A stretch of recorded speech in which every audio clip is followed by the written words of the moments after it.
Hello. Go on. I'm going home. Hi, everybody. Welcome to Real Brave Live, number 91. Kevin, remember a couple of years ago we were doing it in our office. Yeah. This show is now 1 year older than Diane Feinstein. Yes. Real Brave is a music studio online. You can find us at realbraveaudio.com. Today we're going to talk about For Whom the Bell Tolls. We're going to do it in our office together here on Real Brave Live. Can you read? Read what? Can you read? It depends. English, yes. You like books? I sure do. Okay. There's a lot of musicians that make or read books, apparently. Or maybe they just take the Cliff's Notes. Hi, Brian, by the way. Brian's here. I am here. Hello. They take the Cliff's Notes and they make a book, sing with words and melody Right. and rock songs. Right. That's a thing. We've had some successful shorts, Kevin and Brian, with hundreds of thousands of views on our YouTube page. Wow. Yeah. Thanks for viewing, viewer. Yeah, they viewed it. And Why aren't they you watching this, though? Huh? Why aren't you watching this, though? Come on They over will. to the longs. they will. We got longs. It's coming. All right. It's coming. It's all happening. 92 episodes later. Well, Joe Rogan didn't start his fame until after he. He was on the Man Show. Yeah, it's true. That's where he got his start. Yeah. Remember when Joe Rogan was on the Wait a Man minute. Show? None of us are Yeah. alumni of the Man Show. Yeah. This is a false bill of goods. Anybody ever here eat a spider? No. Okay. Thank you. Actually, yes. Statistically, 8 per year. So about. What statistics are you I reading? think it's 8 per lifetime. Is it 8 per lifetime? I thought it would was hope 8 a so. year. I hope it's per lifetime. Yeah. I Yeah. can Google this without looking at any. I'm going to be analyzing my duty one time a year to make sure. Anyway, so one of the songs that we've analyzed on our YouTube Shorts is the song For Whom the Bell Tolls by Metallica, which was named after the famous book For Whom the Bell Tolls by Ernest Hemingway. Kevin's still looking up how many spiders he eats a year. It's actually sleep yearly is not true. Okay, myth flies in the face of spider and human biology. Make it more likely spider would end up in your mouth. I mean, I can say I have some real life experience with this song. I recently saw Metallica in concert, Uh-huh. and they played this song. You went to the big Metallica show. A friend of mine offered me a free ticket day of, and so I went. Yeah, Oh, wow. How was it? it was good. Yeah? Yeah, they're not particularly my cup of tea. You know, I like Metallica fine, but you know, it was funny. At one point, they dropped these giant beach balls. I mean, like almost the size of the stage here, beach balls. Uh-huh. And it was just guys in their 40s and 50s going like, ugh, trying to like get them in the air and not wanting to look weak in front of their wives. Uh-huh. And it was pretty funny. I heard that it's like a big sing-along now. Yes. It's not like a metal show. Oh no, there was no metal activity going on. Really? Yeah. That's interesting. Yeah. The one cool thing was the stage was in the round, and they had what they called the snake pit in the middle. So 1,000 people were in the middle of the stage, and because the arena is so huge, they had 4 drum sets on the circle in the round, and so the band would move like different parts of That's the cool. stage, so everybody got a close view of them. Oh Which is wow. a cool way to, if you're gonna do a show like that, it's a cool way to do it. I think. Yeah. Yeah. Didn't they play for like a couple shows? They did too. I only went to the second Okay. one too. Yeah. Beach balls, huh? Yeah. And did A did friend they? of mine actually took one of the beach balls home. And Like- she's turning it into a beanbag chair that she can sit in because it's that big. Yeah, yeah. How did she do that? She destroyed it and then folded it up. She and just she let all the air out by like jumping on it okay. and then put it in her car and then brought it home. Does yeah. it say Metallica on it? It does. Get out of And here! it gonna says put 72 beans in it? seasons tour or whatever. Wow, Hilarious. Yeah. it's a lot of work. I don't It want to do is. it. It is. Yes. Did they play For Whom the Bell They did. Tolls? That's what I was saying. Yeah. Okay, all right. Got to hear it I in missed person. that. I missed that part of it. How many spiders do you eat a year? Apparently not many at all. Okay. So where'd you get that information? This is from Scientific American. Okay. Yeah. Well, it's good to know that we don't eat that many spiders a year. Thank you, Kevin. So, For Whom the Bell Tolls is a novel written by the American author Ernest Hemingway. Have you ever read that, Kevin? No. But Can you read, Kevin? I can read Kevin, my name. And some choice other words. I did read Old Man in the Sea and The Pearl, both Old Man in the both Sea. Hemingway novels or Okay. novellas. It was published in 1940. It was set during the Spanish Civil War, which took place from 1936 to 1939. And as the story unfolds, the main character involved with a group of Spanish guerrilla fighters who are sympathetic to the Republican cause. They basically it's a war Now, book, when you say guerrilla fighters, not like real guerrillas. oh, okay. It's a different type of gorilla. Way I was less way interesting. too old when I realized that wasn't like monkeys with guns. Throughout the book, Hemingway delves into the psychological and emotional struggles of the characters, kind of what Metallica does with the song. It's actually not related to the book. They just talk about the emotional impact of war in the song, and it's set to angry guitar and angry vocals. I actually don't know how it goes. Sorry. For Whom the Bell Tolls. Side note, so I actually spent way more time on looking up auto urine therapy. What? Huh? Yes, because I could have sworn that Ernest Hemingway. Bear Grylls. No. Do you know what auto urine therapy is? I can guess. Yeah. What is it, Kevin? You either drink or bathe in your own pee. Sure. I could have sworn that Ernest Hemingway used to drink his own. Isn't that Gandhi? Gandhi did. And Bear Grylls.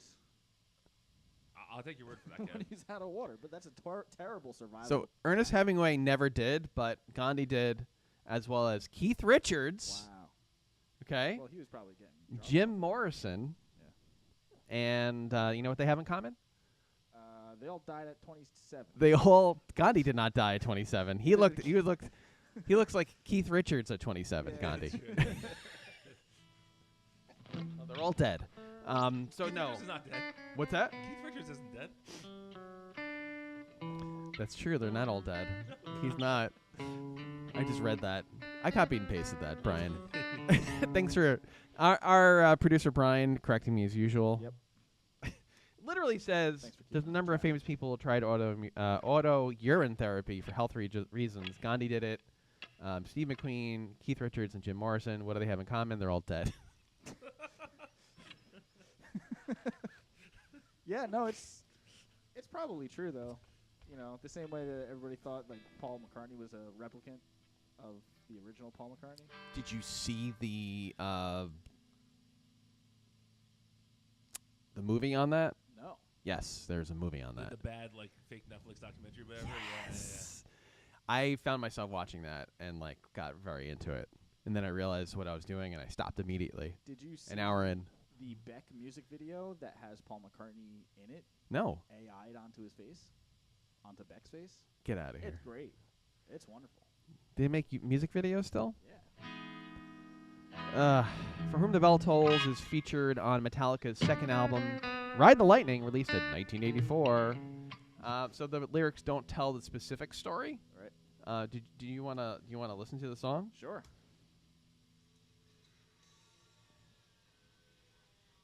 Listen to Paul McCartney, that's great today.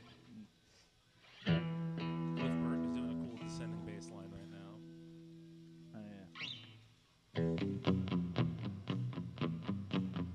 Yeah. Yep.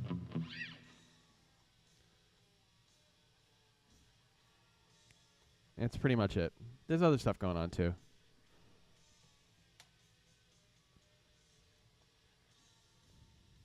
How many times did Hetfield say "yeah"? Oh, if that was a drinking game, I'd be dead. Because it was all the time. Yeah, yeah. That's it. Anyway, so it's a war song, and you're not a big Metallica fan. No. No. Not really. And I'm not ashamed of it either. Yeah. Yeah. I feel like But it's rhythmically cool. It's got some just- part to it. I just feel like if you're trying to make angry music, you know? Yeah. we'll do it with distorted guitars and Lars Ulrich. Yeah, but that's such an easy way to do it. You know what I mean? Like, listen to like Shostakovich. That guy was angry. You know what I mean? Who's that?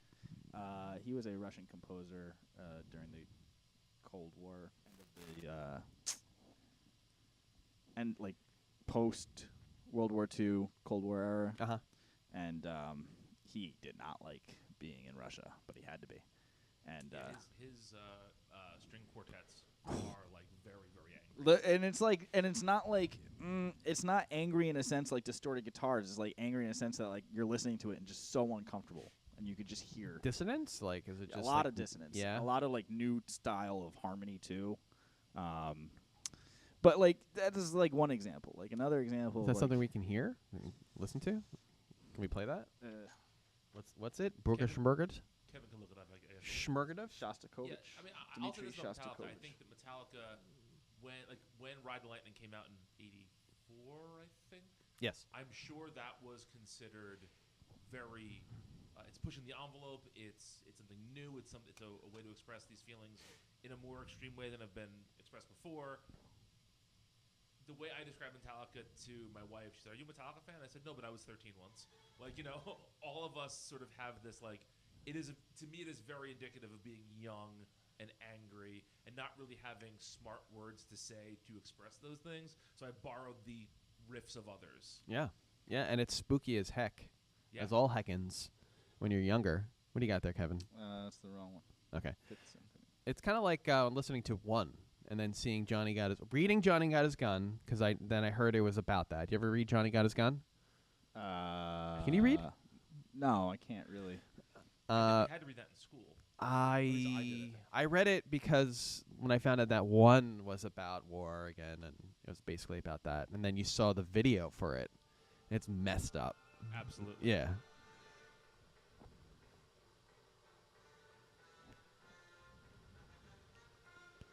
Listeners at home, we are listening to Shostakovich right now. Yeah. What piece is this, Kevin? This is Fifth Symphony, the fourth movement. Imagine a bear chasing you through the Russian wilderness in the snow.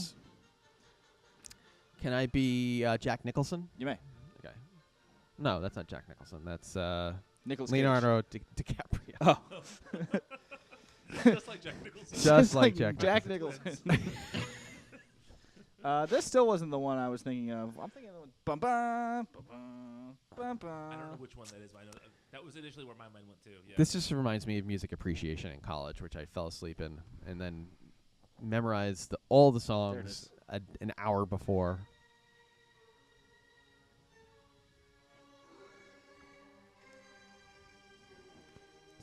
Hitchcockian. This is mad as heck. I don't know. It sounds Hitchcockian. What? One example, and it just, I don't know, because like it's so easy to just overdrive a guitar and play loud. You know what I mean? Was it easy when they were doing it initially? I'm sure it was. They had amplifiers. Are you saying Fair. that playing a power chord, you know, 1 and a 5, is lazy? Is that what you just said? I'm not saying it's lazy. I'm just saying You just it's- said that. I'm you just saying literally it's just said super that. low hanging fruit. That's all.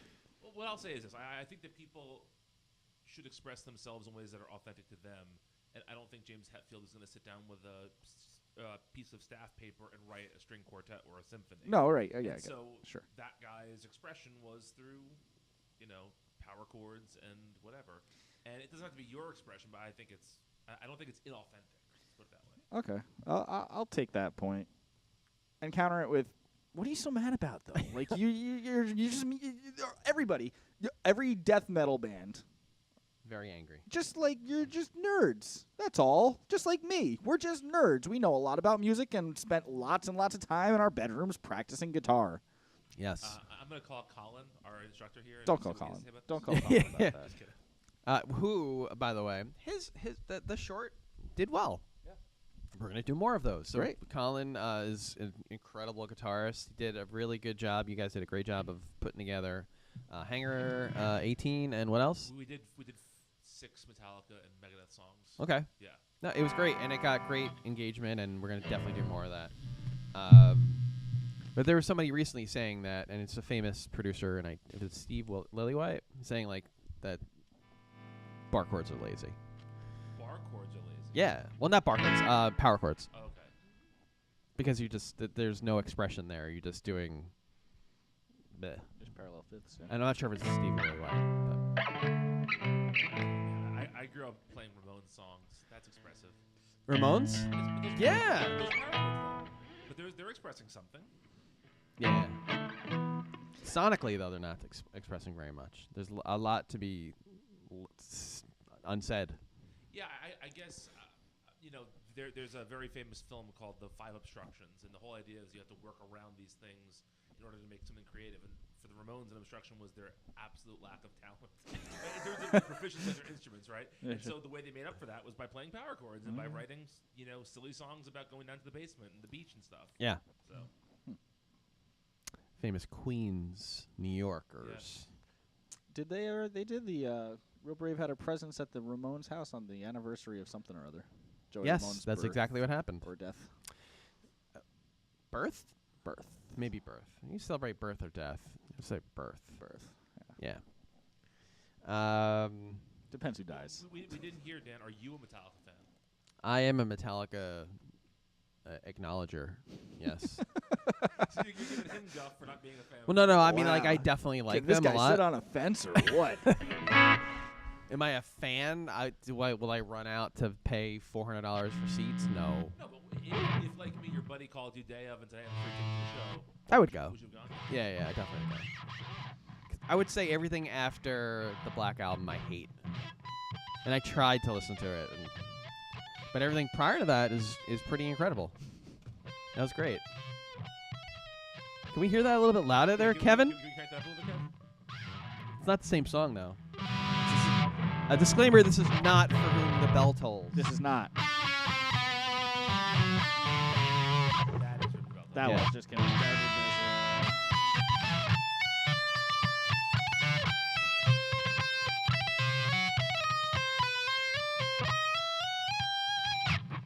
There it is. This is an amp. This little amp. I like that tone of that super overdrive. Whose amp is that?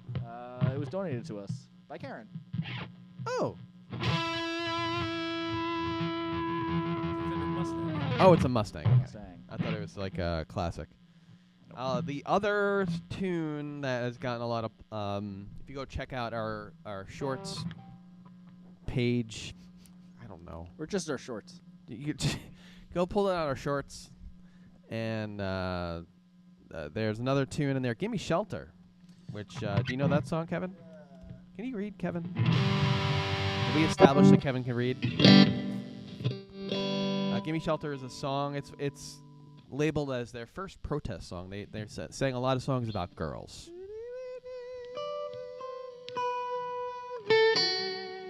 While Kevin figures that out. The song covers the brutal realities of war, including murder, rape, and fear. It features prominent guest vocals by American singer Mary Clayton. Yep. That's the high, very awesomeness. Yeah. Lady Gaga did that recently with the 80-year-olds on stage. I taught this once. It was a long time. Johnny Dangerously. One of my favorite movies. Have we talked about this before? I don't know. Oh, okay, yeah. I taught this once. Once. No one knows that movie, by the way. You and I are like 2 of the 5. I know. There's very few people that understand that, and I'm very sorry. While Kevin still tries to figure that out, we had a comment. I'm doing some interviews right now, and one of the persons I'm interviewing, his name's Elijah. This happened today. That's why I'm bringing it up. He wrote. Hey, Dan, I just wanted to say the Real Brave Live podcast is hilarious. Who said that? Somebody I'm interviewing. No. Yeah. Wow. Now I For a know job? about the medical benefits of snorting ashes. Yeah, no, that's true. Look it up. It's We right. didn't talk about that. It's right up there with auto urination or whatever it was I'm talking about. Oh man! We're essentially a fringe science podcast at this point. We're talking about If you want to know what we're talking about, Not go to for the long. last podcast. Do Bring it you to know the anything? mainstream. Do you know anything about "Gimme Shelter"? It's a protest song. That was apparently it could be a protest song, but it could also just be about they were in a hotel and Keith Richards wrote a song about a storm that was happening at the same time. Yeah, Yeah, but it fit the ethos of the whole the whole era that it came this from. the late '60s storm that was Yeah. brewing. Yeah, on but the then horizon. then also it could just be very literal. Yeah, It is also the name of the documentary about their concert at Altamont, where people were killed by security. Oh, right. Hex Angels. Yes, the Hex Angels did that, and so I think that there is a when people hear that song title now, they probably think of Altamont and death. Yeah. As opposed to protest. Well, not many people know about that incident. I think the older folks, older than us, Yeah. older than Kevin, much older than Kevin. Take it. There it is. See, and when we were doing the Rolling Stones last time, and when you play like that, minus Sans E string, Right. that sounds like Keith Richards to me. Or Lindsey Buckingham, I don't know. Probably Keith Richards.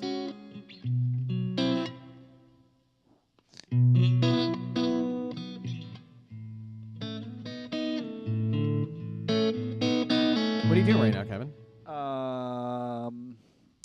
I'm playing. I'm trying my best to play this. I haven't heard it in a while, and I just looked at the tabs real quick to figure out what key it's in. It's deceptively tricky. It's not hard. It's just it's not what you'd expect to be playing.